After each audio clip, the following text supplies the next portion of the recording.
cover story tonight, a meeting between US President Donald Trump and North Korean leader Kim Jong-un. It will be historic, if nothing else. The first of its kind face-to-face meeting between leaders of the United States and North Korea.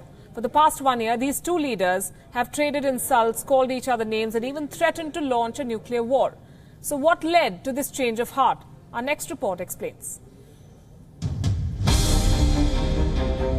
They traded insults, they made verbal threats, they boasted about their nuclear weapons. And now they are set to meet.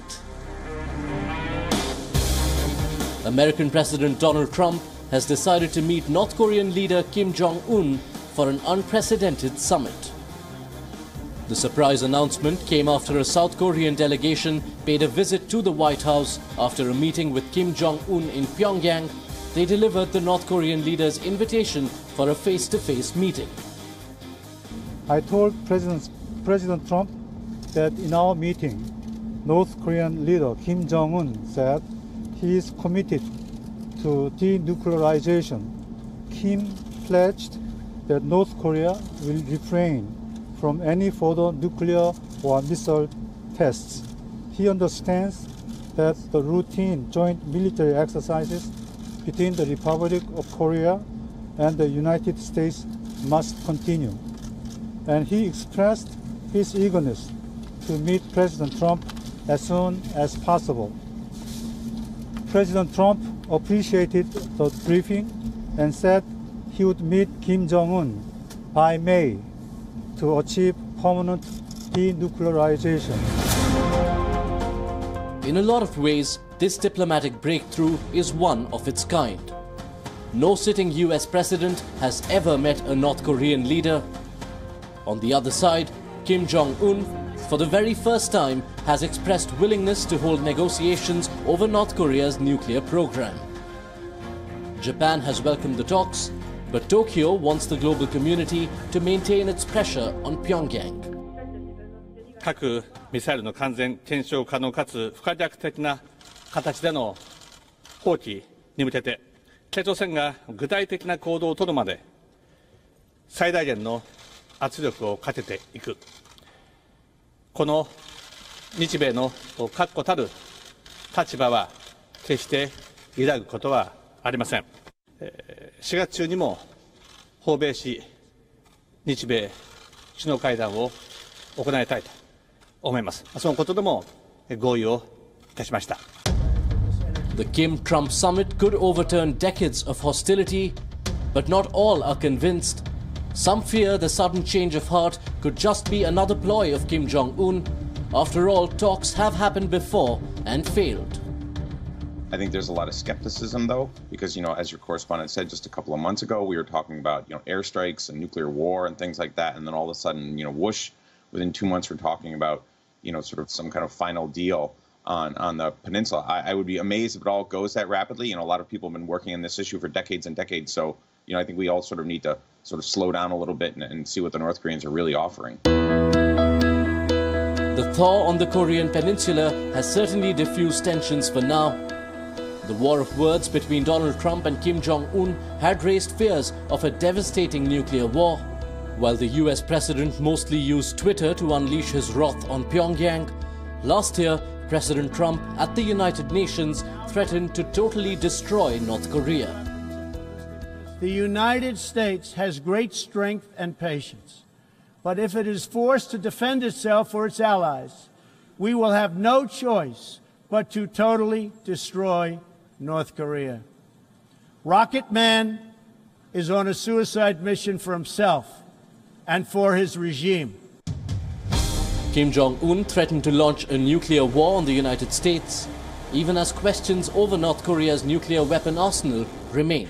A number of bids to start a peace dialogue with North Korea have failed. The six-party talks, which was the last major effort by George Bush to bring permanent peace, collapsed in 2008. President Trump will be the fourth president to attempt denuclearization of the Korean peninsula. And this is the ultimate test for a man who calls himself the deal maker. Bureau Report, WION.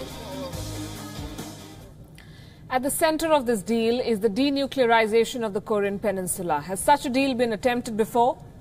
Well, some people have tried, not by meeting each other, but former US Presidents Jimmy Carter and Bill Clinton have met members of the ruling Kim family, not the president. This was only after they left office. On the other side, Kim Jong-un has never met any head of state since he took power in 2011. Neither has he traveled abroad as North Korea's leader. The dictator has only demonstrated his bluster so far.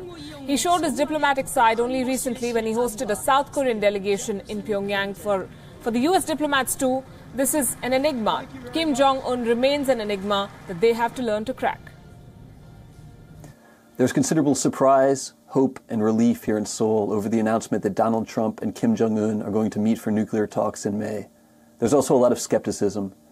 North Korea, after all, still refers to its nuclear program as its treasured sword and vows to never give it up. The United States and South Korea also plan to have annual war games later this spring that North Korea says are an invasion rehearsal. Past nuclear deals have broken down over the details, and especially over North Korea's refusal to allow inspections of its nuclear program. There's considerable curiosity if Donald Trump can succeed in this spur-of-the-moment summit where past experts on both sides have failed for generations. So what do we know about this meeting? Precious little. Since North Korea made the offer for talks, they're expected to push the Trump administration to bring the US president to Pyongyang, but that's highly unlikely. It's very unlikely that the US government will agree to a proposal like this.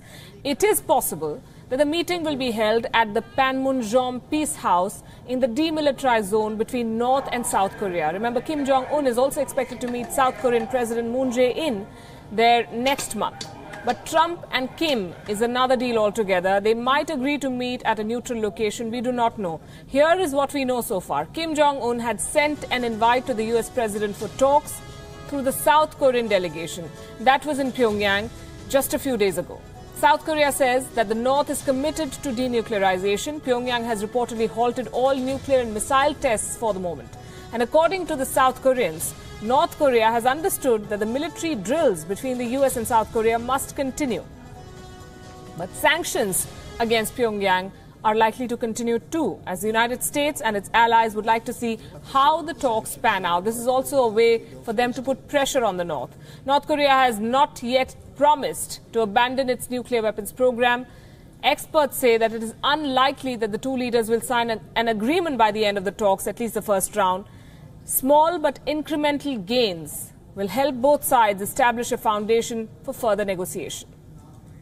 I think a grand bargain where we get denuclearization in exchange for like the departure of the Americans from South Korea, I think that's highly unlikely. It's really, really unlikely we're going to jump to something that dramatic in just 2 months. I think it's far better to sort of start with small concrete steps, like maybe like an improvement in the human rights situation in North Korea in exchange for something from South Korea, aid or something like that. Or we could work on nuclear safety issues. There's a lot of concern about how North Korea deals with the fissile material that it has. Nuclear safety in North Korea is a great big question mark. Trump's bombastic, triumphant style was visible in his latest tweet early on Friday morning. He wrote, and I'm quoting, "Meeting being planned. Kim Jong-un talked about denuclearization with the South Korean representatives. Not just a freeze. Also, no missile testing by North Korea during this period of time. Great progress being made, but sanctions will remain until an agreement is reached." At this point, the date and time for the first meeting, as we said, between the American president and the North Korean leader are still being worked out. And lest too much be read into it, Rex Tillerson weighed in on his president's tweet. With respect to talks with North Korea versus negotiations, and I think this seems to be something that people continue to struggle with, the difference. My comments have been that the conditions are not right for negotiations. We've been saying for some time we're open to talks. President Trump has said for some time that he was open to talks and he would willingly meet with Kim Jong-un when conditions were right and the time was right. And I think in the president's judgment, that time has arrived now. Understandably, expectations are running high, but Trump must be mindful of the pitfalls on the way.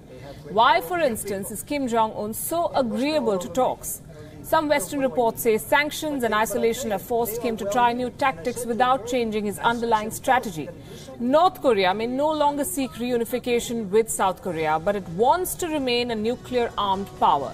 A readiness to talk may prevent or delay further tightening of sanctions. It could give Beijing and Moscow room to maneuver on North Korea's behalf. And as if on cue, the Russians sounded a positive note. Договоренности, надеюсь, что она реализуется. Безусловно, это необходимо для того, чтобы нормализовать ситуацию вокруг Корейского полуострова. Мы также приветствуем договоренность Сеула и Пхеньяна о проведении в апреле, как я понимаю, межкорейского саммита. China's actions must be keenly watched, says the online 38north.org, which monitors and analyzes developments on the Korean Peninsula. It says that China may see an opportunity to assert itself in its own East Asian backyard. In a commentary, it noted that if the meeting goes ahead as planned, then Beijing may demand that international sanctions be relaxed, since the North has shown willingness to compromise. If the US vetoes a resolution to that effect in the Security Council, China may not feel itself bound by those sanctions anymore and will reopen its markets to North Korea. Russia will probably join Beijing, sensing another opportunity after Ukraine and Syria to cut Washington to size. South Korea will be under pressure to side with its ally and longtime protector America, but President Moon may also be under pressure to defend his own country's, South Korea's, national interest. Would the prospects of an untapped North Korean market and better relations with China outweigh the gains of the US alliance? That's the question South Koreans need to answer sooner rather than later. If the Trump-Kim talks go nowhere, the world can expect perhaps more of the same, saber-rattling by the North, probably nuclear tests, and possible disintegration of the economic embargoes against the North led by China, determined to limit or reduce America's power in its backyard.